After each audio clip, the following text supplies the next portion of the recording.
Samo znamo odakle su, znači to nije bilo Rusije. I znamo da je prvi rezultat bio 0-1 za Ventspils.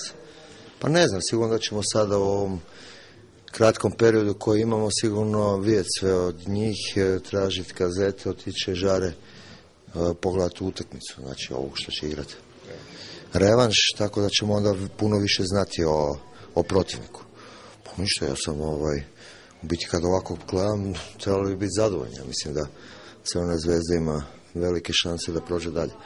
Sigurno neće biti lako, pogotovo i dalek je put i sve, ali mislim da smo optimisti da smo dobili i još jačeg ili sa boljim imenom ekipu nego Ventspils. Ja mislim da bi trebali proći, a sad ćemo vidjeti šta će pokazati ove kazete i izvještaj od Đurovića koji će otići pogledati utakmicu.